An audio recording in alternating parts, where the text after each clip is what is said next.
Stimuler l'enfant handicapé en permanence, notamment en chantant. Ne pas faire les gestes du quotidien à sa place, mais l'aider à les réaliser, c'est la méthode Péto. Depuis 1 an à Plédéliac, cette école la pratique, un aboutissement pour cette maman de 2 enfants handicapés, car pendant 10 ans, elle n'a cessé de voyager.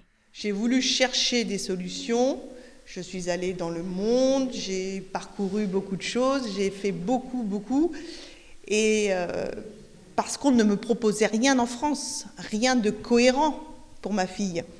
Quand vous avez un enfant handicapé, pour exemple, on vous prescrit 2 séances de kiné par semaine. Quand vous avez une entorse, vous avez 3 séances de kiné par semaine. Les enfants handicapés doivent être stimulés, ne doivent pas rester des journées entières dans des coquilles, dans des fauteuils. On doit les mettre debout, ils doivent être dans la société, à part entière, et non pas sur le côté. C'est ma vision des choses.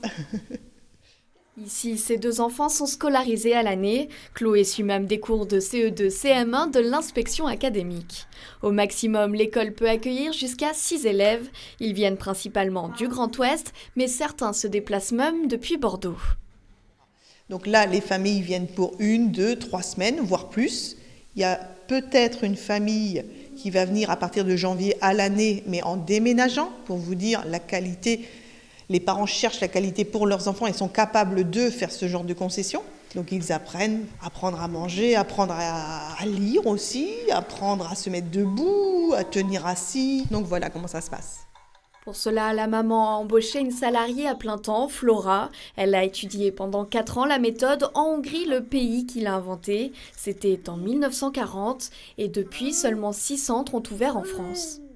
En fait, cette école, pour exemple, et les 4 et 6 autres, on va dire les 6 autres, sont créés sur le même principe. Ce sont des parents qui les créent. Et moi, aujourd'hui, on me dit, tu recommences.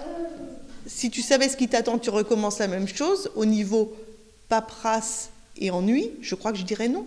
Il faut quand même avoir une sacrée part de folie pour faire ce qu'on a fait là. J'ai dit l'autre jour, assez justement, lors d'une journée de solidarité, j'ai dit que effectivement la scolarité de mes enfants dépendait d'une kermesse et de la météo.